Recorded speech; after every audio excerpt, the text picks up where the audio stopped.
is to not have complete faith in the chanting of the holy name and to maintain material attachments even after understanding so many instructions on this matter. It is also an offense to be inattentive while chanting. Every devotee who claims to be a Vaishnava must guard against these offenses in order to achieve the desired success, Krishna Prema.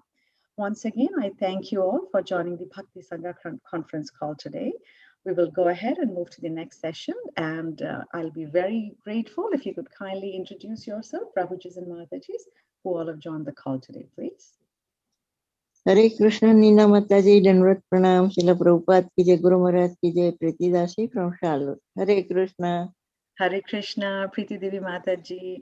Please accept my humble obeisances, Mata. All glories to Srila Prabhupada and Guru Maharaj. Welcome to the call, Mataji. Please keep joining. Hare Krishna. Hare Krishna, Mataji, Dandavat Pranam, Srila Prabhupada ki jai, Guru Maharaj ki jai. This is Arvindaksh Das from Chicago. Hare Krishna. Hare Krishna, Arvindaksh Prabhuji. Please accept my humble obeisances, Prabhu. All glories to Srila Prabhupada and all our Guru Maharajas. Thank you so much for consistently joining the early morning Bhakti Sangha Japa conference call. Please keep joining. Hare Krishna. Hare Krishna, Nina Mataji. This is Kamodaki Dasi from Baltimore. Please accept my humble obeisances. All glories to Srila Prabhupada, all glories to Guru Maharaj and all the devotees. Hare Krishna. Hare Krishna, Kamadiki Mataji. My Dandavat Pranam to you, Mata. All glories to Srila Prabhupada and Guru Maharaj. Welcome very much to the call, Mataji. Thank you for joining. Thank you, Mataji. Hare Krishna. Hare Krishna. Hare Krishna. Hare Krishna.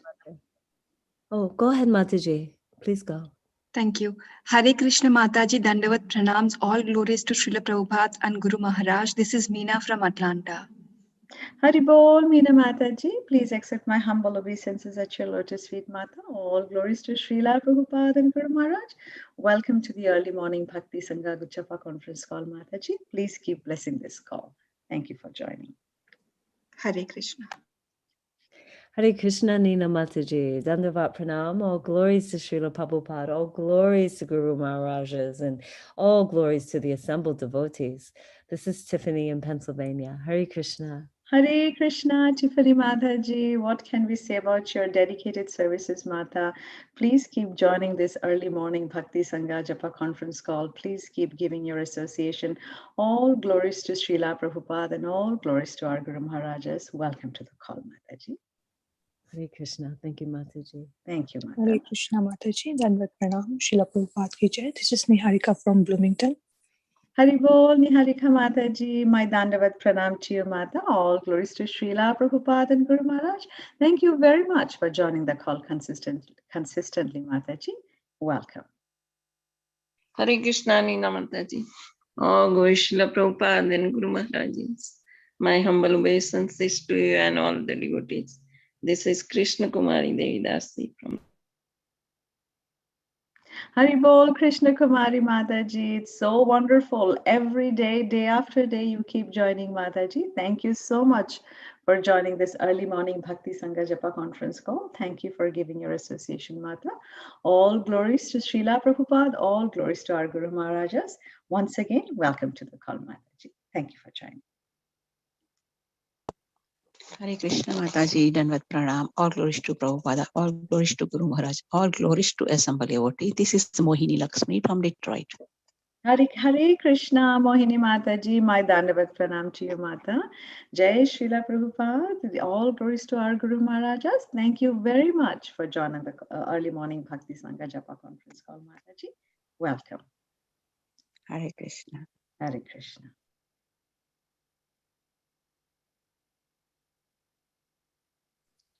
Hare Krishna, Nina Mataji, Dandavat Pranam to all Vaishnavas, Srila Prabhupada, Srila Gurudev ki jai, Vrinda. Haribol, Vrinda Mataji, my Dandavat Pranam to you, Mata. All glories to Srila Prabhupada and Guru Maharajas. Thank you always for your wonderful questions at the session end, Mataji. Please keep joining and thank you for your association. All glories to Srila Prabhupada and Guru Maharajas. Welcome to the call, Mata.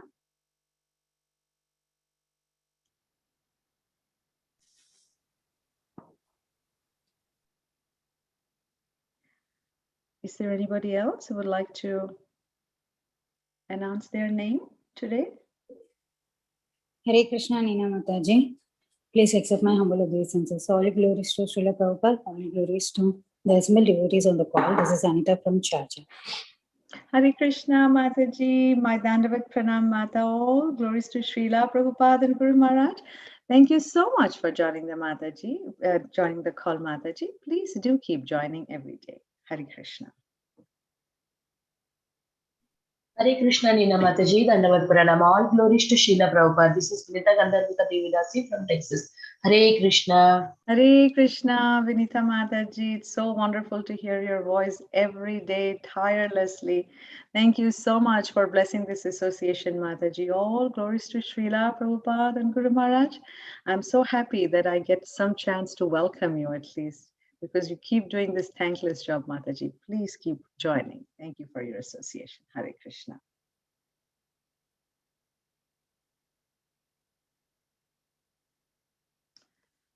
Just looking if Prabhuji has joined. Is there anybody else who would like to announce their name to us in this Bhakti Sangha call?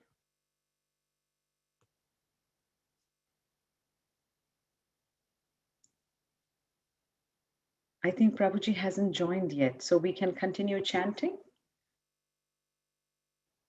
And we will wait for Prabhu to, Maharaj to join. If we have time, we can have introduction. Yes. Anybody else who would like to share their name? Hare Krishna Mataji, Dandavat Pranam to you and all the assembled devotees. Guru Maharaj ki jai, Prabhupada ki jai. This is Shivani from Asheville, Virginia. Haribol, Shivani Mataji, my humble obeisances at your lotus feet, Mata. All glories to Srila Prabhupada and Guru Maharaj. Thank you so much for joining the call, Mataji. Welcome to the early morning Bhakti Sangha Japa conference. Hare So,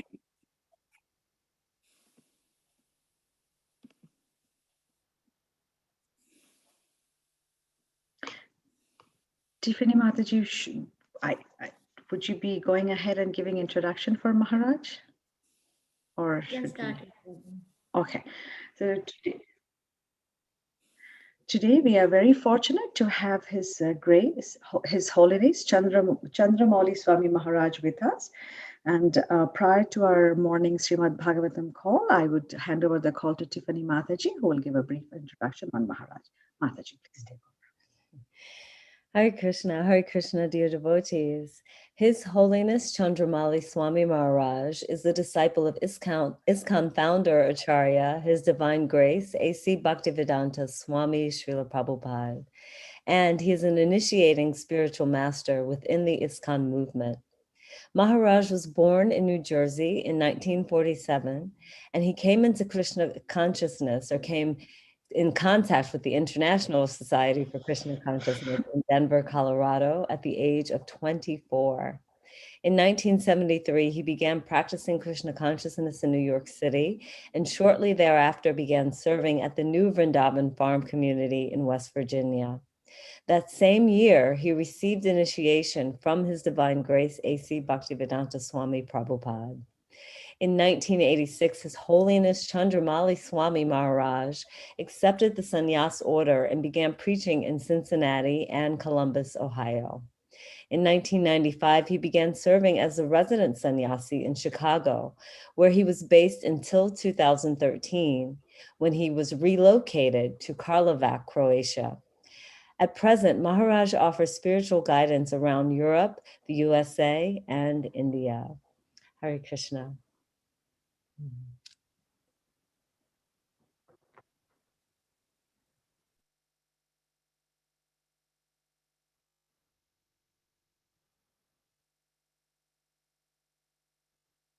Hare Krishna Mataji, Maharaj has joined. Okay.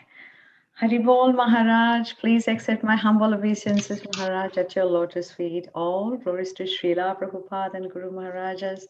Thank you so much for your association every other week. We are really, really grateful. Devotees, I would like to announce that Candramauli Swami Maharaj is here with us, and he will continue to enlighten us on Srimad Bhagavatam from Canto 5, Chapter 8, verse number 16. Whenever you're ready, Maharaj, please take the call over. Hare Krishna. Om Gyanti Mirandasya Gyanajana Salakaya Chaksu Unmilitam Yena Tasmai Shri Gurave Namaha Namo Vishnu Padaya Krishna Pristaya Bhutale Srimakti Bhakti Vedanta Swami Iti Namine Namaste Saraswati Deve Gaudavani Pacharine Nirvishesha Sunyavari Pastyatya Desatarine Panchakalpa Durubhischa Kripa Sindhu Vajapatitanam Bhagavebhyo Vaishnavebhyo Namo Namaha Jai Shri Krishna Chaitanya Prabhu Nityananda Sri Advaita Gadadhar Srivasadi Gaur Bhaktavinda Hare Krishna Krishna Krishna Hare Hare Hare Rama Rama Rama Hare Hare. Okay, so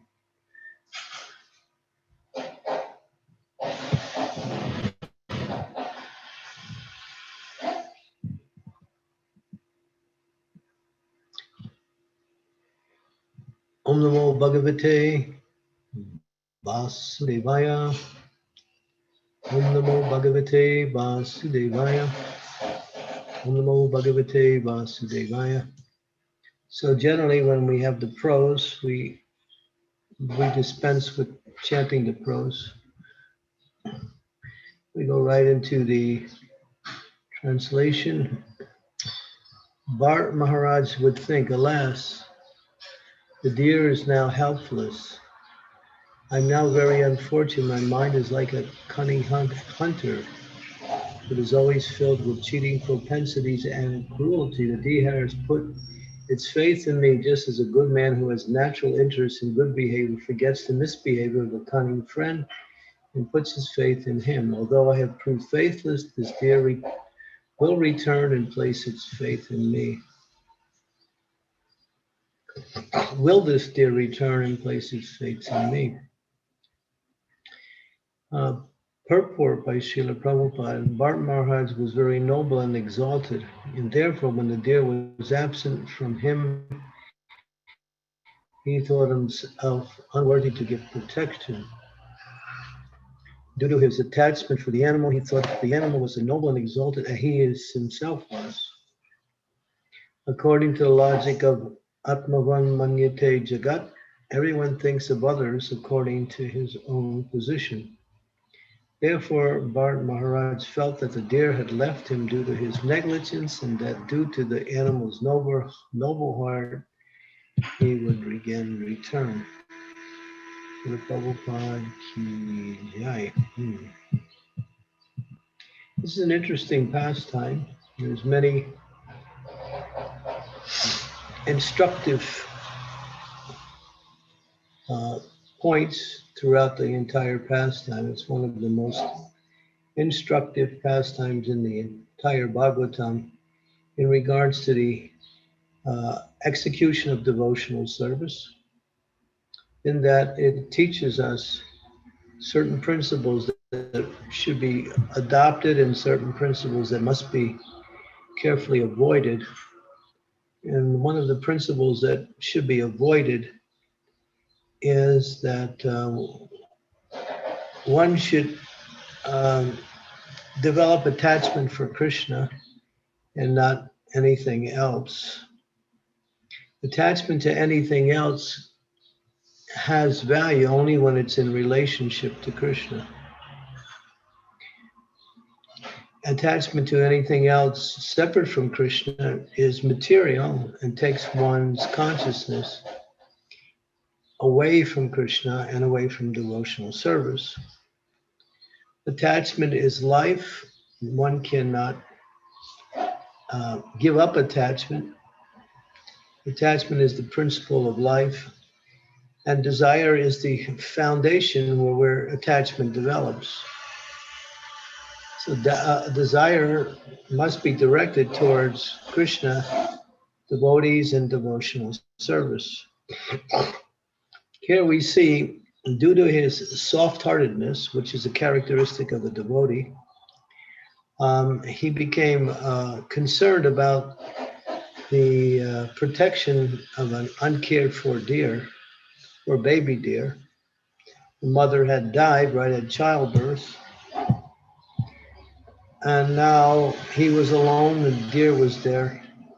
So he gave himself the obligation of protecting the deer.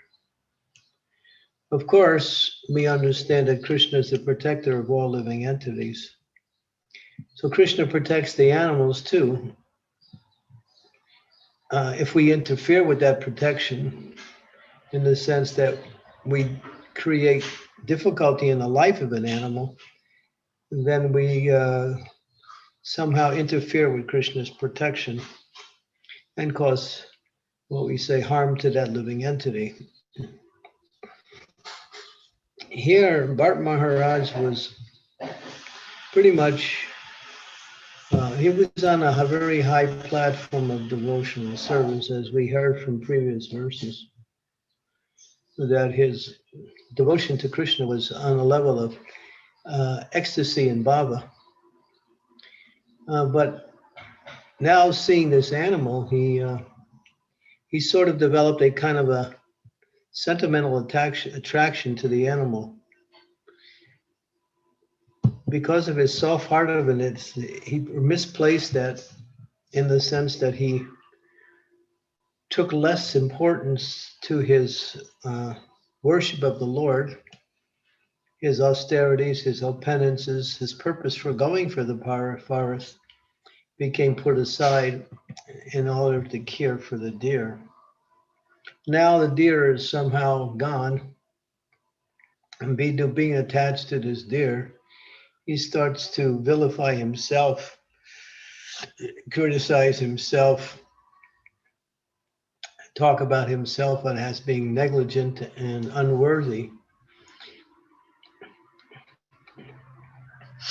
And now he's imagining all these things. And this is what happens on a material level. Imagination is a very big part of material life. Due to a certain situation, people imagine things that are not true, create things that are not true, and find themselves speaking things that are not true based on these imaginations. Prabhupada gives a very instructive statement here, which is part of a larger verse, Atmavan Manyate Jagat. Because I think that way, you also think that way. Everyone should see the world as I see it, or everyone does see the world as I see it, or at least a section of people think like that, or a section of people feel like that. Why can everyone not see the way I see? And even if they don't, they should. Everyone thinks of others according to their own position. Because I like this, it's likable by everyone. Atmavan Manyate Jagat. Because I believe something is true, why don't you believe it's also true? But that is not factual. It's simply a feature of the mind's projection, that's all. So he thinks that the deer has left him due to his own negligence. But because the deer is a very noble person, he'll again return. So all these, he's imagining all these things. And why can't he get out of the imagination? Is because he's sentimentally attached to the deer, or attached to the deer's body. And you'll see, as the verses go on, how that attachment turns into something very almost sensual, and almost like a husband and a wife's attachment for each other, or two lovers' attachment for each other. It almost comes like a loving relationship, although that rasa cannot be developed between contrary species. Rasa is only connected in the same species. You can care for an animal, and you can feel concern for the animal's protection. You may also develop some affection for that animal, but that affection is based on caring for them if that is the responsibility one is placed in. But one cannot have a loving relationship with an animal. People try to do that also. And someday they also, but the animal doesn't respond in the same way, although they think the animal is responding in the same way. Just like somebody might have a loving relationship with their dog and the dog is licking their face, but the dog is thinking, boy, this guy, he smells really good and maybe he would be good for supper, you know. The animal doesn't have that same feeling towards the human being. The animal is thinking, you know, he smells like a good part of a recipe that I could, you know, get into. So the animal, you know, we try to have these loving relationships with animals, and it's just contrary to the arrangement of material energy. But there is some concern, and so due to his concern for the welfare of the animal, he doesn't know that God takes care of all living entities in any situation. That animal would have been taken care of by the Lord even if Bart wasn't there. But he doesn't know that because God gives protection to all living entities accordingly. There's one example of one great proponent of Srimad Bhagavatam. His name is Sridhar Swami. Sridhar Swami, prior to becoming a sannyasi, was a grihastha, and he was living with his family. Well, actually, he didn't have a family. He had a wife who was pregnant. And at the time of childbirth, the wife died, and there was no one else to take care of the child but him. So he was thinking, I want to take sannyas, and now I have the responsibility of taking this care of this child. And then he's thinking what to do. And then he sees a lizard crawling along. It's actually a baby lizard, a little tiny baby lizard. It fell from the mother, it just was born. And there the lizard is just there, little baby. And all of a sudden, a fly comes within the range of the lizard, and the lizard eats the fly. So seeing that, he got the understanding, yes, God takes care of all living entities, and he immediately left and took sannyas. Some people will take issue with that, but later on he became such a great proponent of Srimad Bhagavatam that his commentaries on Srimad Bhagavatam are considered to be the reference where all other commentaries start and develop. He is considered the commentator on Srimad Bhagavatam, Sridhar Swami. So you see, you know, his destiny was not to stay in family life and take care of children, but to become a great proponent of Srimad Bhagavatam. So God takes care of all living entities. There are elephants in the forest who don't have anybody to take care of. Now, elephant eats 40 kgs of food per day, which is about 82 pounds. Who's feeding it? God. The birds get up in the morning. When they get up, immediately they look for food. Who's arranging for them to get their food?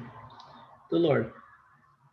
The Lord's arranging for everyone to get their necessities of life simply through the arrangement of material energy.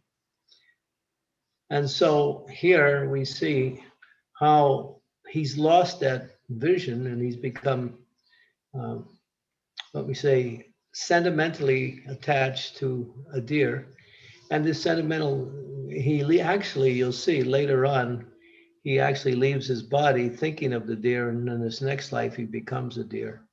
And that's coming up. It's really an interesting. So we can evaluate from this. I mean, one of the major qualities of a devotee is that he's soft-hearted. The same with Arjuna. When Krishna was on the battlefield, just about to start the war with the Kurus, Arjuna became overwhelmed with concern for the welfare of the soldiers on the other side who were his family members. And his teachers were there, his grandfather was there, cousins, relatives, well-wishers, friends, people who he grew up with, people he loved, all were ready to fight against him. And therefore he told Krishna, I'm not fighting. Became overwhelmed with emotion. Krishna saw what was happening and then he instructed him. He said, Asocham anvasocham tvam pratyavadam shabasase gatatsums agatatsums cha nanu shochandi panditaha. You're speaking learned words, but you're not understand that you do not know what is worthy of grief. Those who are wise never lament for the living nor the dead. Arjuna's good qualification was he was soft-hearted, but Krishna criticized that soft-heartedness because he gave up his service to Krishna based on this material attachment. And later on, after being instructed by Krishna, it was clear to him that the best service that he could perform for his friends and well-wishers and for Krishna was to fight on behalf of religious principles. So the Lord is the author of morality and civility.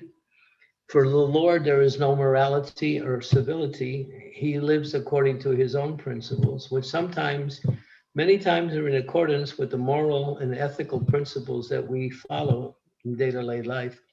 But sometimes they go contrary, like in this battle of Kurukshetra. They seem to go contrary.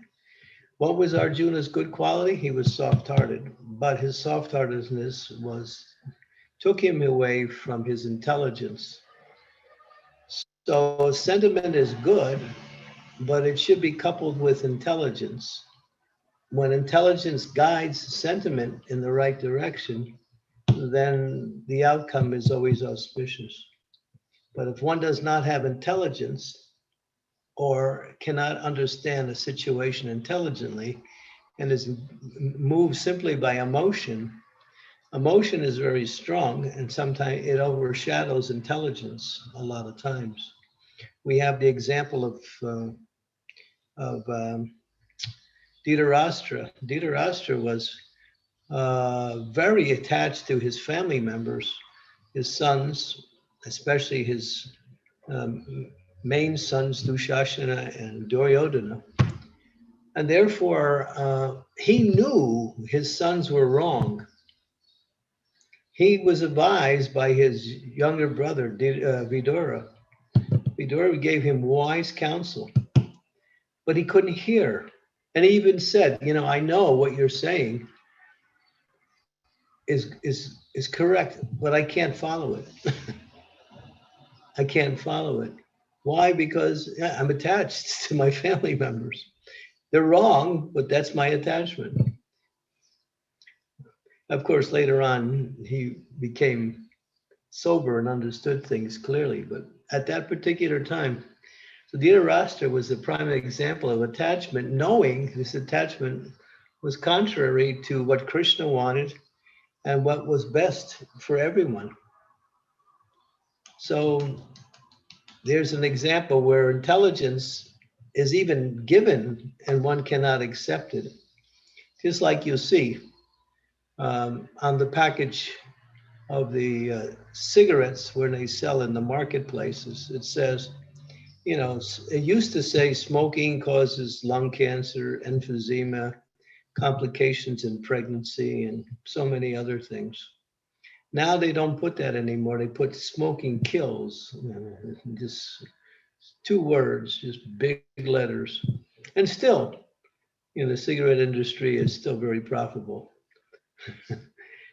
Knowing that this is harmful for my health, the biggest cause of cancer in the world is lung cancer caused by cigarette smoking. That is an actual fact. This has been corroborated by doctors.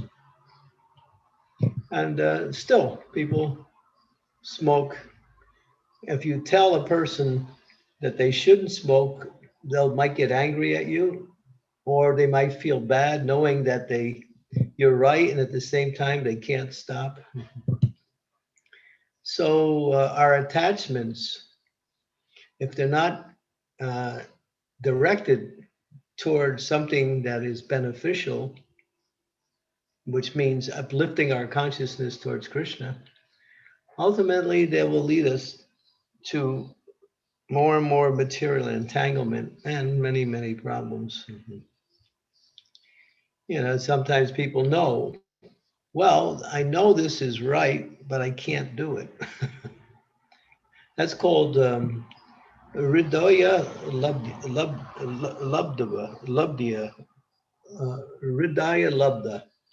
It means called weakness of the heart. Knowledge is there, but intelligence is overshadowed by emotional or material attachments.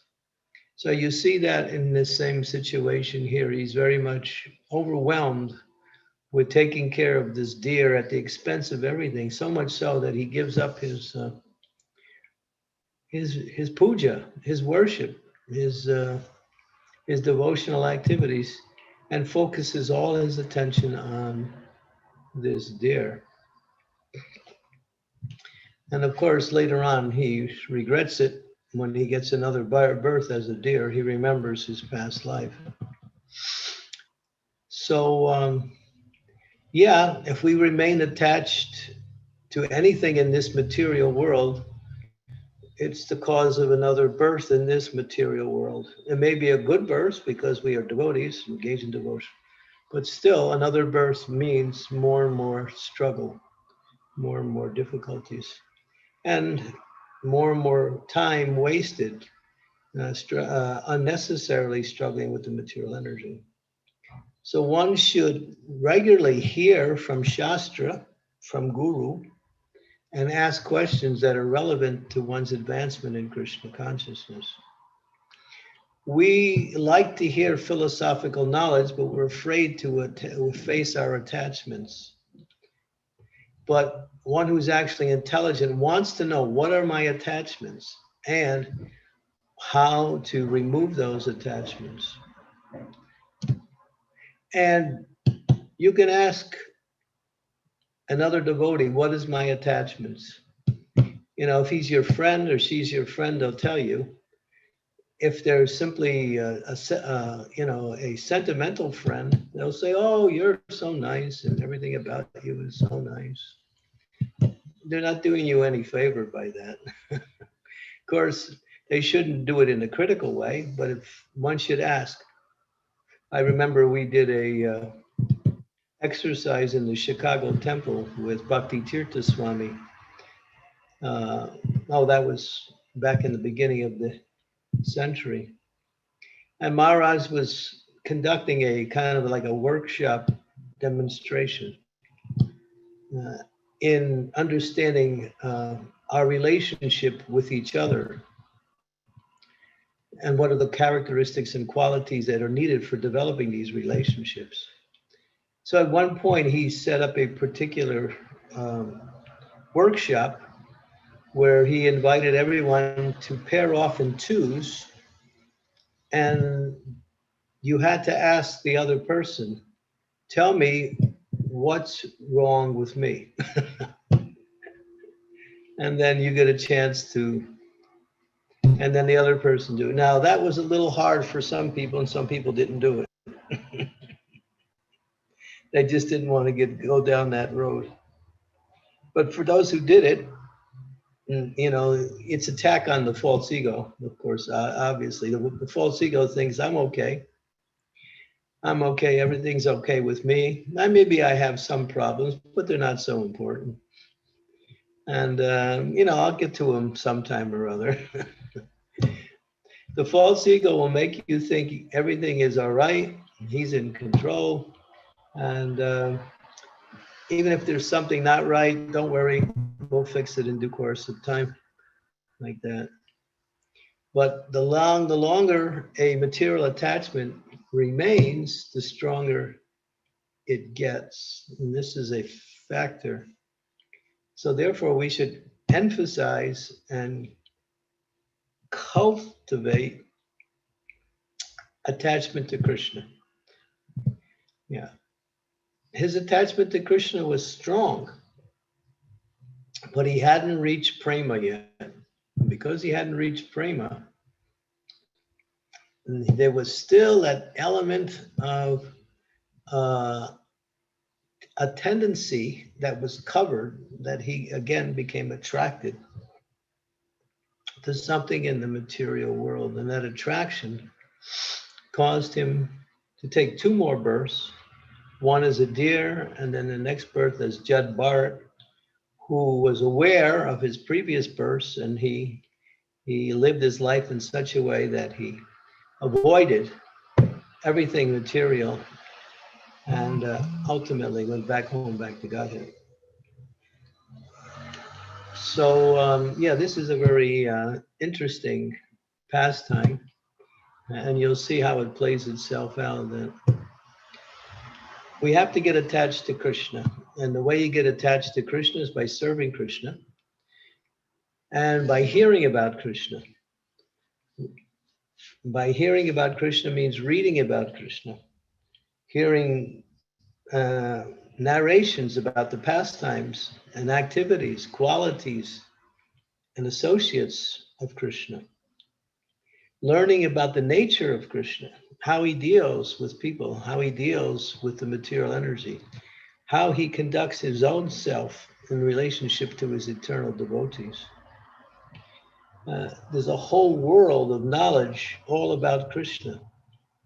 And we want that knowledge because that will take our consciousness into Krishna. And when you're in Krishna, you're above the material energy. And if you keep that consciousness and develop it, and ultimately then when the time comes to leave the body, you'll be back with Krishna in the spiritual world. And that is the perfection of life, because then all our desires completely, eternally are fulfilled. So here we see what we need to avoid, and that is sentimental or material attachments.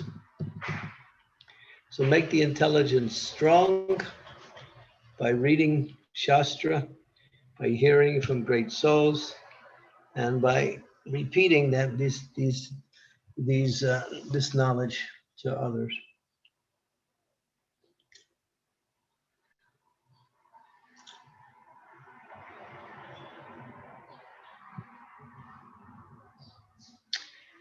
Hare Krishna.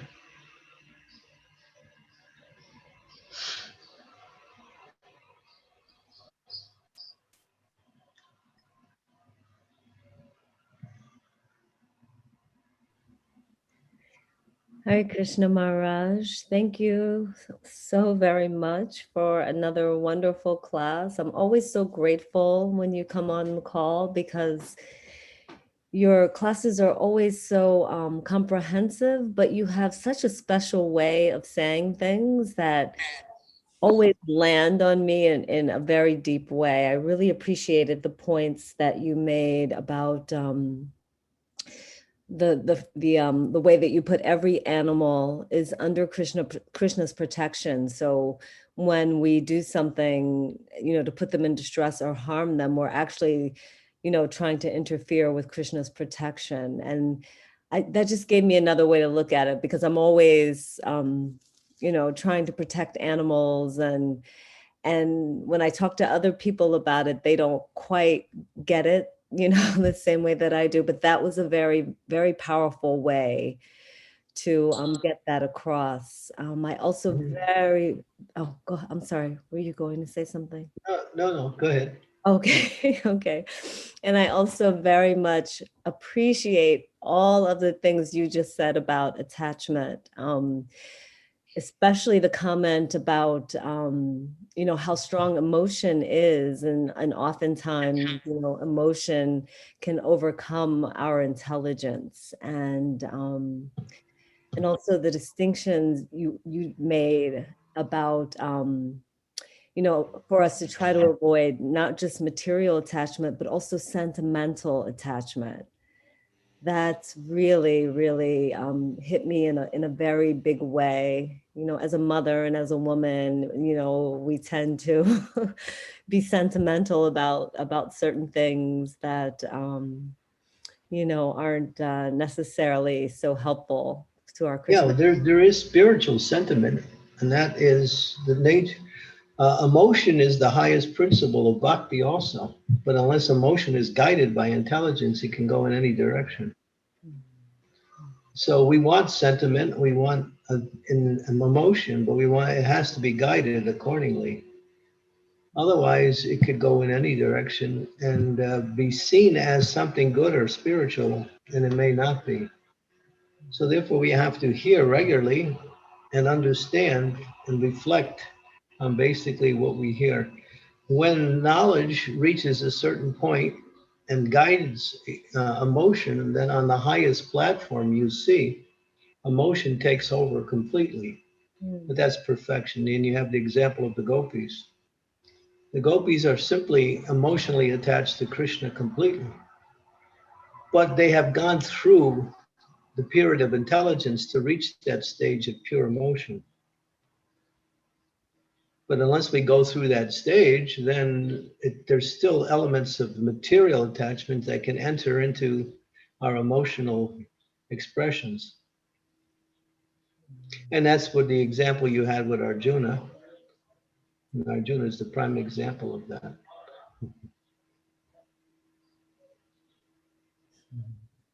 But emotion is the highest form of bhakti. It's about loving Krishna, and love is the highest and most strongest emotion. But unless it's guided through the process, through different stages, it may go off to the side and see something that is material as being spiritual. And that's what Bart Maharaj did. He may be thinking that his attachment to the deer was spiritual, but it wasn't, because it led him away from his spiritual practice. Therefore, it was material.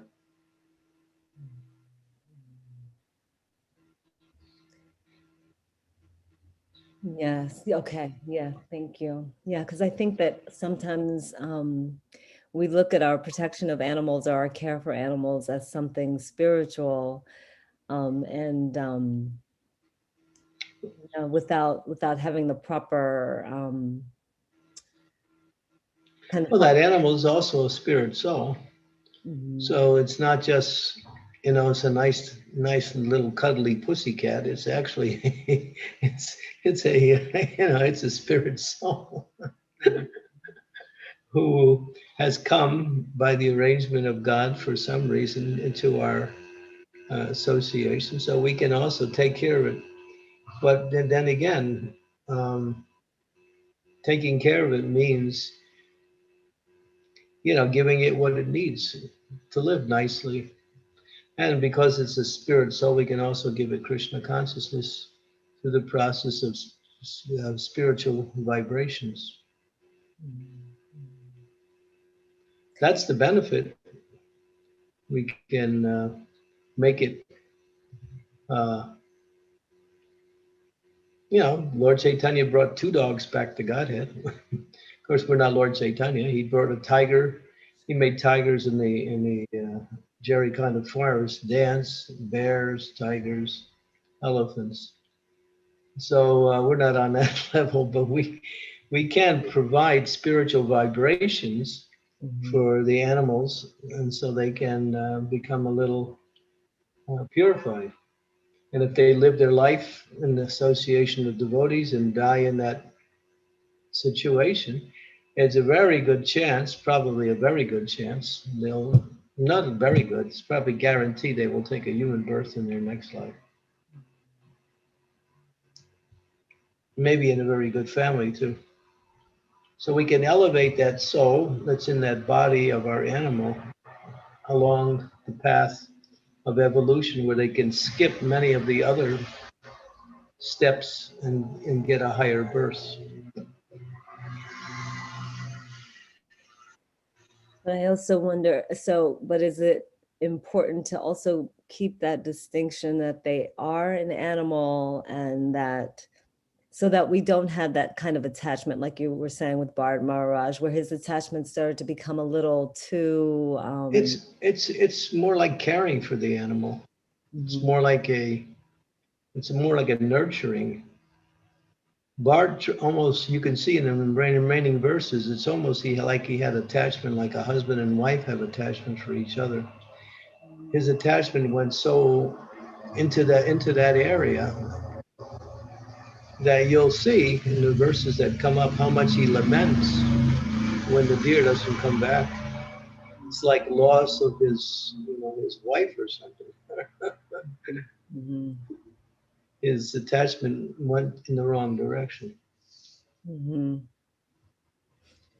Yeah, because when I used to have a dog, he passed away a couple of years ago, and I loved him very much and took very good care of him. But it was very clear to me that he was my pet and not my, sometimes my friends would say, oh, he's like your child. And I'd say, no, he's not my child. He's my dog. I take good care of him. I love him, but he's not my child. So yeah, it's a caring thing, but it's not, it's nothing more than that.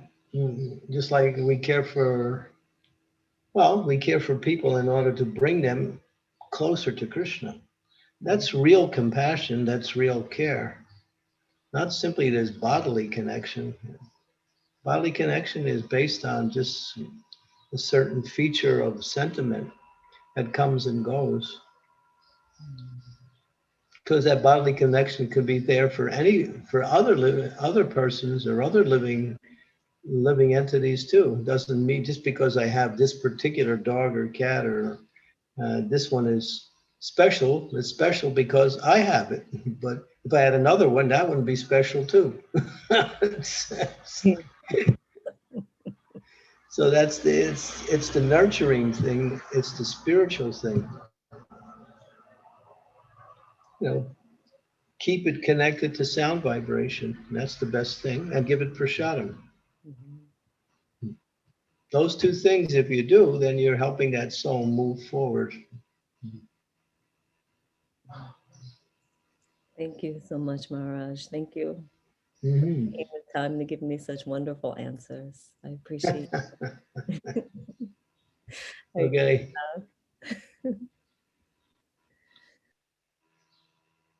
Thank you, Maharaj, for your wonderful class, and thanks for such enlightening examples that you gave, and pragmatic, very pragmatic. And we all know that how this attachment turns into an addiction, and we know it, yet it's so difficult to come out of that attachment. It's a wonderful class, Maharaj. Thank you. Just to get attached to Krishna, that's absolutely. Absolutely. Yeah.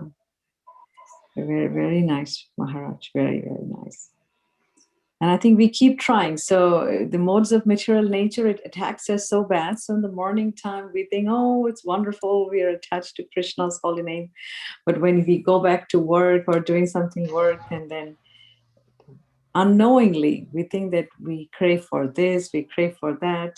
It's interesting how we know. Material attachments are long-term and they go very deep. They're not always on the surface. Our attachment for Krishna is even deeper, but because it's more covered, it seems to be less available or less there within our life. But our material attachments are more on the surface or just below the surface. Right. Wonderful. Thank you so much, Maharaj. Thank you so much for your wonderful explanations. Devotees, if we have any questions, we can either unmute our phone or we can raise hand, whatever you want. Hare Krishna Maharaj, Dandavat Pranam. Such a beautiful class, Maharaj. I have a question, Maharaj. Can I ask? Hare Krishna Maharaj, when you are talking about Bharat Maharaj story, Bharat Maharaj has to take 2 more lives, but in the animal life, he was remembering everything, and he was always in the sage's place. But if we see Gajendra could go back to Godhead with the animal body. Why was Bharat Maharaj had to take another birth? Can you please make me understand, Maharaj? Hare Krishna.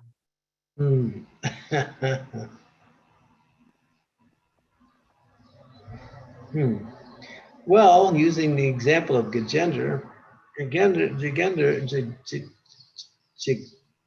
Gajendra offered beautiful prayers that he had remembered in a previous life when he was a king. He was a king named Indrajumna. He had fallen from a human birth into this animal birth because of some, I can't remember why, but he remembered somehow as an animal, he remembered prayers from his human form of life.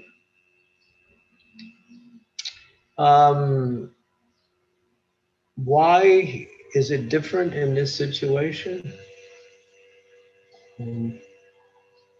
Because he hadn't reached prema yet. He fell short when he was in his body as Bharat Maharaj. He didn't reach the stage of prema. He had reached the stage of bhava. And in the deer's body, all he did was avoid, all he did was hear from sages. He would just go by the sages as a deer. He stayed away from other deers also. So obviously he was undergoing more and more purification, but it wasn't pure enough. And so he was forced to take that next birth as Jadba Bharat.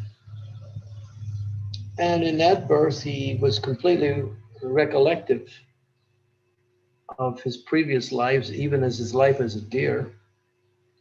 And he simply acted completely like a madman. He was Jada. Jada means dumb. He acted like a deaf and dumb person who has no intelligence, but he was that because he didn't want to get entangled in material life. So obviously, in that deer's body, he didn't reach the stage of, prema. But Gajendra somehow or other did, by the mercy of the Lord.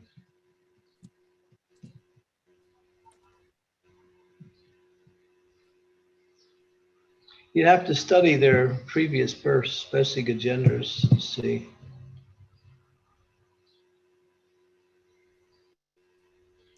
Or you might also say that he had a mission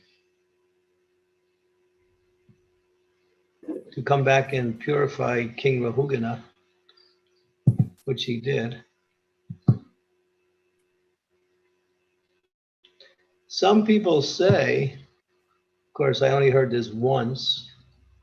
I'm not sure how authoritative it is.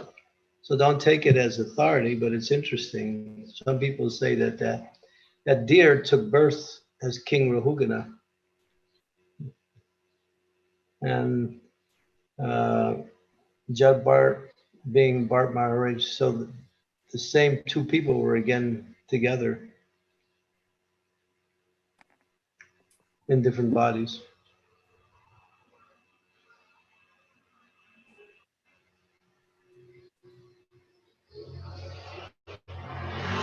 Maharaj, thank you so much for beautiful explanation and very, very nice class. I really like the point where you are telling that the friend is the one who explains what's wrong with us, not always, just says that, oh, you're good, you're good.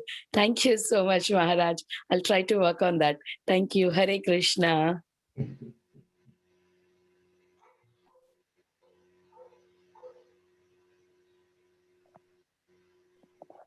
Hare Krishna Maharaj, please accept my humble obeisances.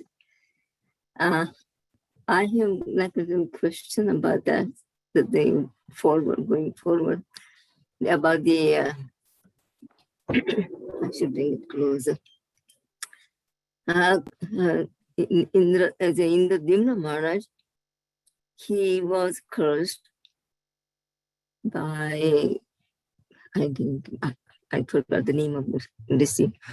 So to become because he was doing tapasya and he was in the meditation, and that time the one son rishi came, and rishi just saw that he's just sitting and doing nothing, and he's not even I'm not welcoming him or giving some water or anything. So he's acting like a dumb elephant. So he curses him.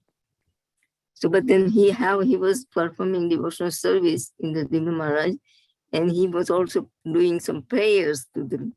So those prayers in a body of a Gajendra, he remembered and he offered those prayers. And the Lord came and saved him. And just took him, sent him back to Vaikuntha. So what would be about the Bharat Maharaj? About the Bharat Maharaj in the body of a deer, he couldn't offer prayer or anything, something like that.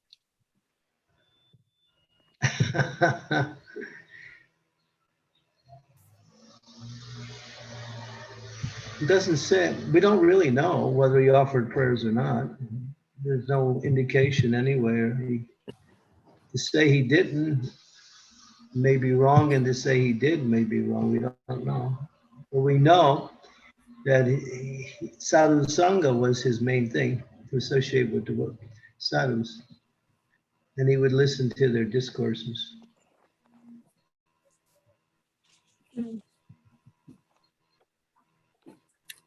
Thank you, Maharaj.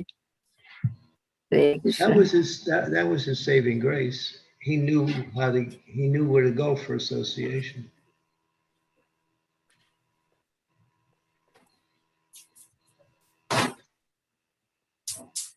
And Krishna protected him because it was an accidental fall down. It wasn't due to any offenses. It was just due to weakness of heart. Also, okay. So, in the Divya Maharaj, he considered like that was offense, not welcoming the rishi while in his meditation. Rishis, well, if you go deeper into that pastime, you'll find that was a benediction, because in the next life he went back to Godhead. Thank you, Maharaj. Hare Krishna. Please accept my humble obeisance. I mean, Agastya Muni is one of the Agastya Muni, yes. He cursed the Divya Maharaj.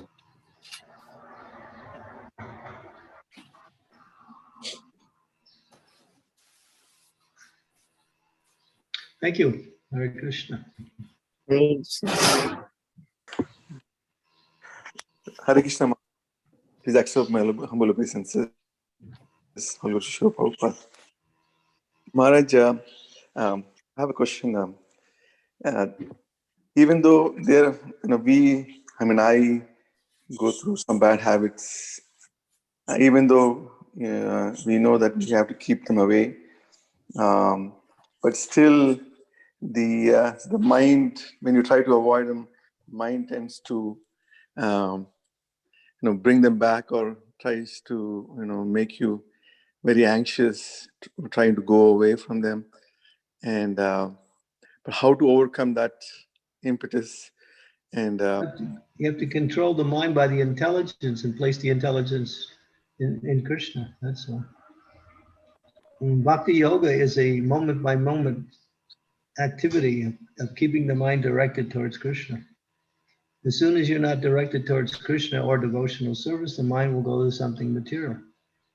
And generally it goes to something that it likes or something that is disturbing, either one. if you have to solve a problem, you can do that. But at the same time, we should all understand that our real problems are solved by the power of our devotional service. So the whole process of Bhakti Yoga is directing the mind towards Krishna. The example was Ambarish Maharaj, who used everything in the service of the Lord.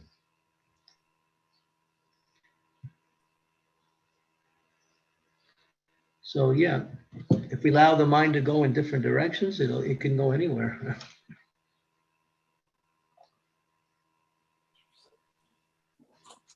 Sometimes it's such a big struggle, and even though you know you're not supposed to do it, you tend to avoid it, but you know that's wrong, but still it kind of drags you that way. And if you The try to false avoid ego, the false ego says I can solve it. No. Or the false ego likes it. And there also might be subtle attachments to that particular thought, even though it may be partially unpleasant, there is some attachment there. Replacing negativity is done by focusing on Krishna or something positive. Or any thought that is material simply has to be directed to Krishna.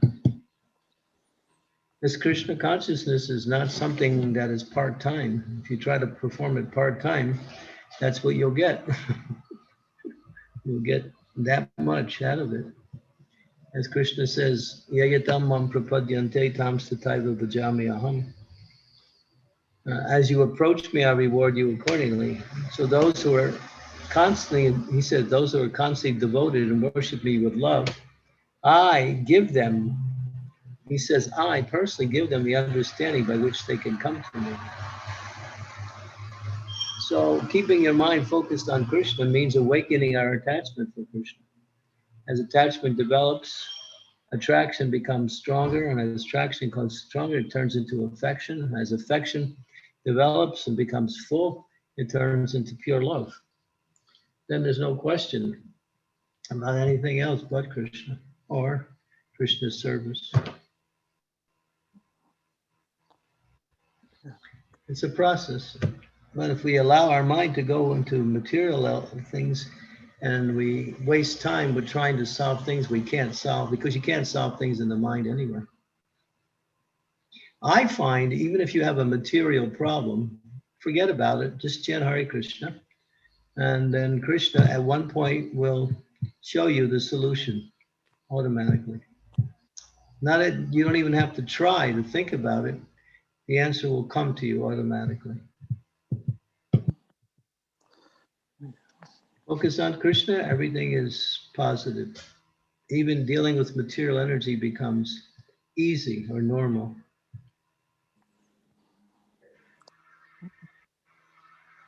Wonderful. Thank you so much, Maharaj. Thank you. Hare Krishna.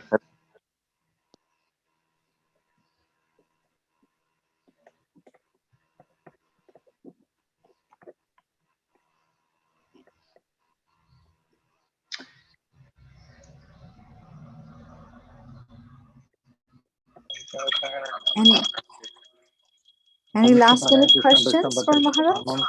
Namo Vishnu Padaya Krishna Prabhupada Srimati Jagata Swami Maharaj Parayani Sagruvana Gauragara Ramadana Namo Vishnu Padaya Krishna Prabhupada Srimati Bhaktivedanta Swami Namaste Saraswati Devi Gauravani Hari Paul, Nirvishesha Prabhuji, Shunyavari Mataji, we Jai cannot Shri hear Krishna you. Chaitanya Prabhu.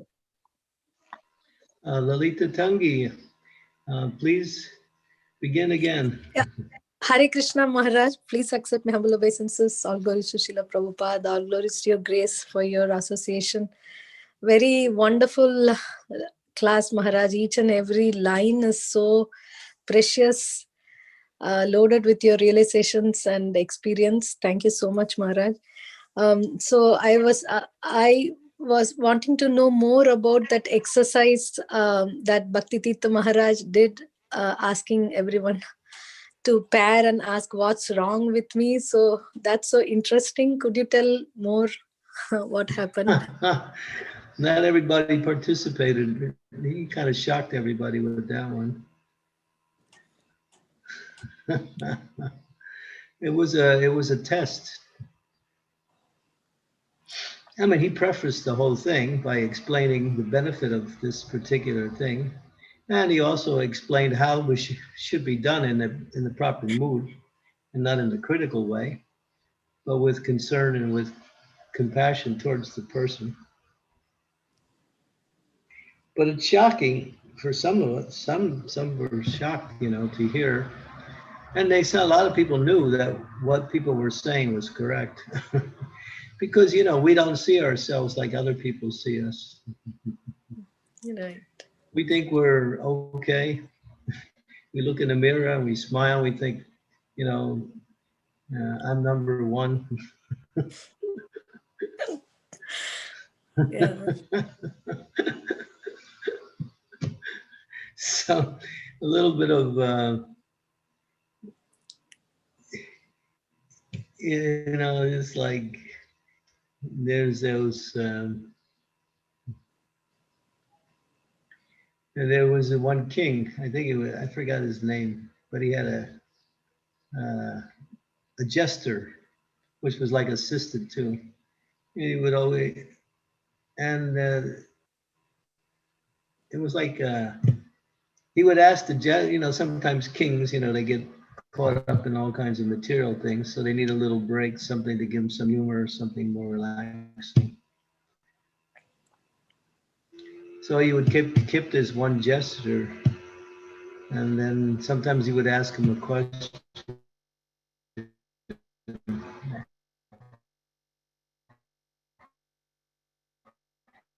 And the jester would always come back with something critical. For instance, Gopal, what's the difference between you and an ass? So Gopal took out a measuring stick and measured the distance between him and the king, and he said, 6 feet. So the king liked that, It's kind of witty, but at the same time. So, sometimes we need somebody, if we're married, it's not a problem. You get it all the time, right?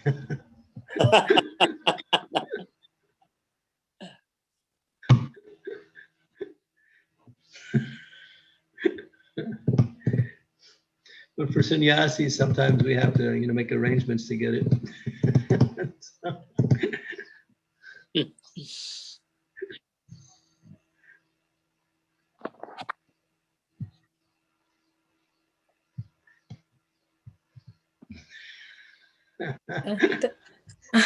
That is so nice. Thank you, Maharaj. And I like the line that you said, the longer the attachment is, the stronger it becomes. Yeah. That is so, that's food for thought today. As soon as we recognize an attachment, we should be thinking to purify it, and get it directed towards Krishna, or get rid of it like that immediately. It'll grow as long as when it stays. And when you think about it, it grows even faster.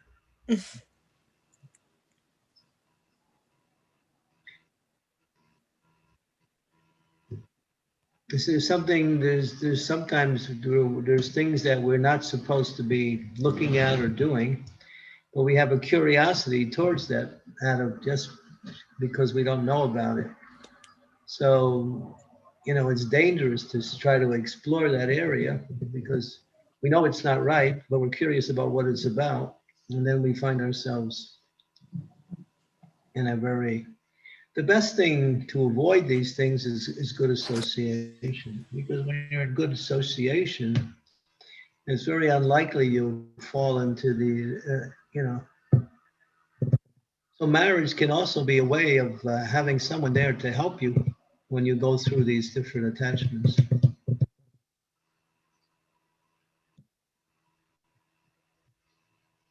Friendship, relationships like that. It's always good.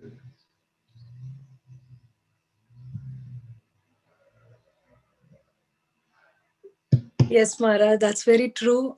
We may put up a face. I mean, from my point, to the others as a devotee, but the close family members, the husband and children who are watching us 24 hours, being with us, there's no escaping with them. We can't act always. So they will know what it is. So that way it's very right. When the family is devotees and we're staying with them and they see you, that's very good for improvement. Thank you, Maharaj. Yeah, but in order to make sure things develop in the right way, everything should be done with care and concern and affection, and not simply out of annoyance. If somebody's doing because it annoys you, or somebody's not doing something and it annoys you, that annoyance is more like an expression of a false ego rather than helping them overcome their situation. I've seen marriages ruined like that,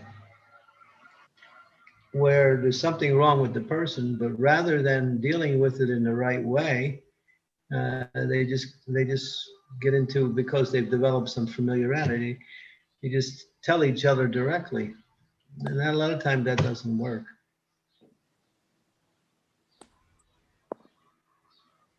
You want to ruin a marriage? Just tell your husband what to do all the time.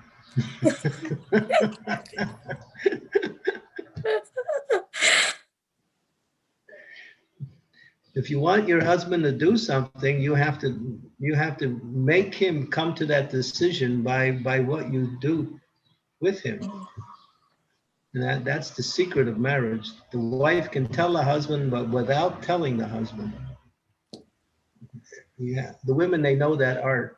I don't really know it so good, but if the women tell their husbands what's wrong with them, because I heard one husband told me, not told me, but the wife told me about this. She said that I would tell my husband what to do, and he would say, you know, what you're telling me to do, I know is right, but because you're telling me, I can't do it. Exactly. That's called the male ego. That's the male ego. So the wife has to know how to do it in such a way that it's very sweet, loving, and he comes to abide by his own choice.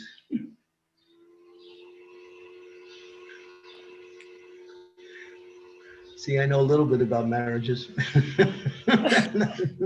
not so much. But anyway. No, since you're transcendental to it, you can see it from like an elevation viewpoint, Maharaj. You can see everything. We are in it. We cannot see everything. I see it because people talk to me about it. That's why. And if the husband wants to help his wife, he should do it in a sweet way. By giving her flowers, nice, jewelry, saris, good food, a lot of compliments. Rather than pushing her into a corner and telling her she's wrong this way, that way, this way, that. He has to do it in a very sweet but direct way. But the wife can't do it directly with the husband. She has to do it in a less direct.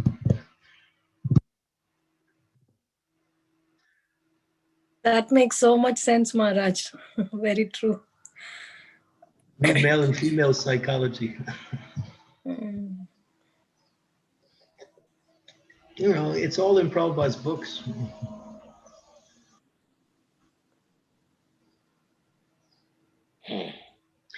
It's not like we're coming from something secular, material. It has certain elements there, but it's actually part of our philosophy. Srimad Bhagavatam deals with everything. Every subject that you need to know is there in Bhagavatam.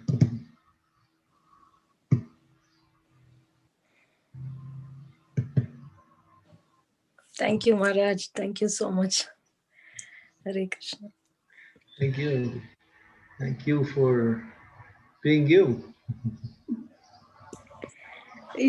You're so merciful, Maharaj. Because of your association, we are trying to improve, not wasting this human life. So all glories to you, Maharaj. I need to do the same thing. That's why everyone gives me a chance to speak something so I can learn something from what I speak.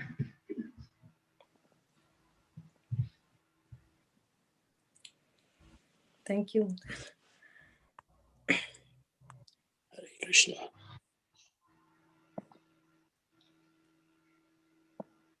Hare Krishna Maharaj, Dandavad Pranam, all glories to Srila Prabhupada and Guru Maharaj.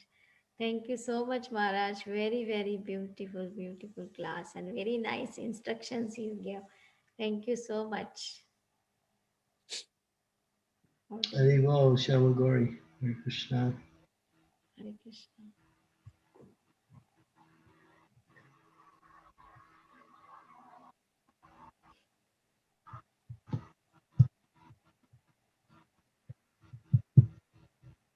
Anybody has question? Sri Devi Mataji. Thank you. Please accept my humble obeisances, Guru Maharaj. All glories to Srila Prabhupada. All glories to you, Guru Maharaj. Guru Maharaj, this was such an illuminating class and really a big eye-opener to look at our own attachments and how they may be blocking us.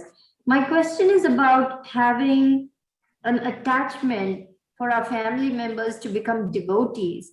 Is it an attachment to think, oh, I really want my daughter to become a devotee, I want my dad to become a devotee, I want them to take Krishna consciousness seriously, and then does that make us very pushy and preachy, and that's an attachment?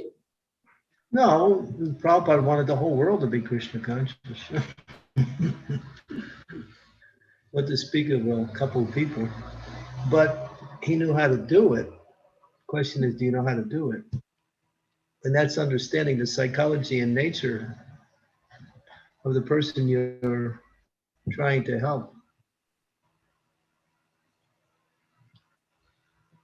There's different, there's different ways to approach the same problem depending on the details.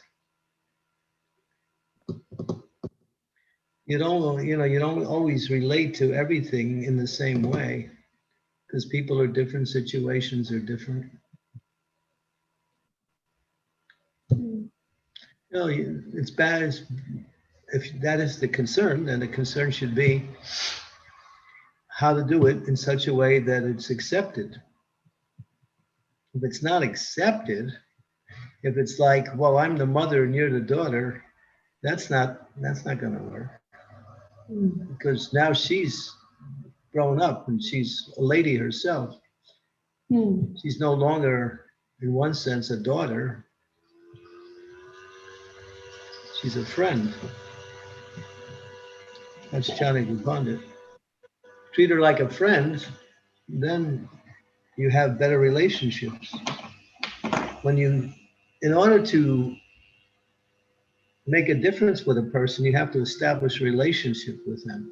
If you don't establish relations, or if the relationship has been broken or interrupted, then first thing to do is repair the relationship, then before you can move forward on trying to help in any way.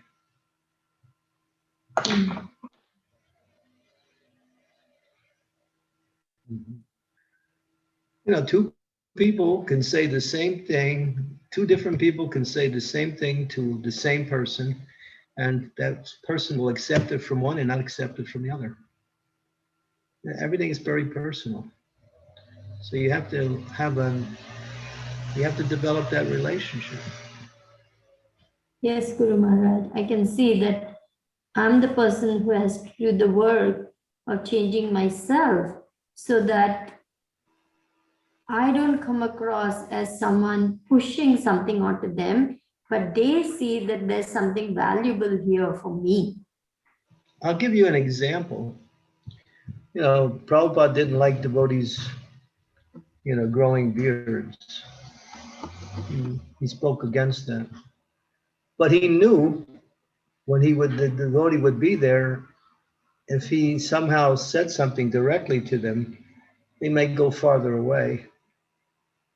So Prabhupada knew in order to develop a better relationship, because sometimes even the guru thinks, well, that's my disciple and I should tell them what to do. But disciples don't always accept what the guru says because their attachments are stronger than their relationship with their spiritual master. So what Prabhupada did with one person, he came in with a big beard and came to see Prabhupada, and Prabhupada just gave him some service. He said, can you do this for me? And he was happy to do something.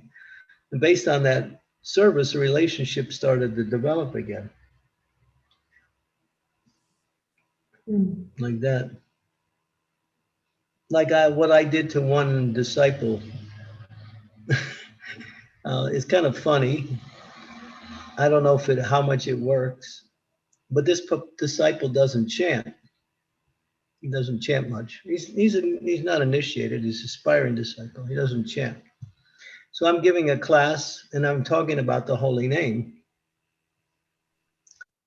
And I'm glorifying Krishna in his name. And he's in the class. And there's about 70 people in the class. So at one point I said, and I pointed to him and I said, he's a perfect example for someone who really likes to chant Hare Krishna. But it was completely wrong, you know. And some people who were listening online were laughing like crazy. And others were thinking, what is he saying? But I did that just to inspire him to chant by putting him in that situation. So sometimes, you know, if I tell him chant Hare Krishna, he'll say, oh yeah, Maharaj, I know you're right. But that's all. So attachments go deep. And it's all about establishing relationships. I can see that, Guru Maharaj. I can see that one must become very expert in understanding how to reach the heart of that person. And that takes a lot of self-reflection and prayer and deep. It takes knowing the person. Right, right. Yes, Guru Maharaj. Thank you very much. Beautiful answer. Thank you so much for your guidance. Yeah, human psychology is very complex. Yes, Guru Maharaj. Thank you very much. Especially in this age, people are not so much fixed on relationships.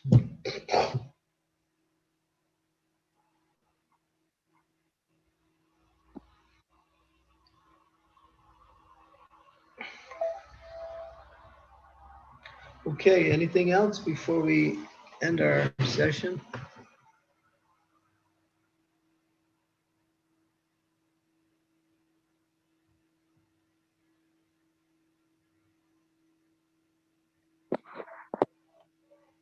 That's it.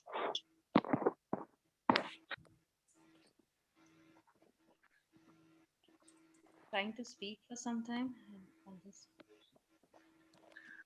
Haribol, Hare Krishna. Jai Dear Govinda Ji, Hare Krishna. Hare Krishna, Dandvat Maharaj. Radhe Radhe, Dandvat. Hare Krishna. Radhe Radhe.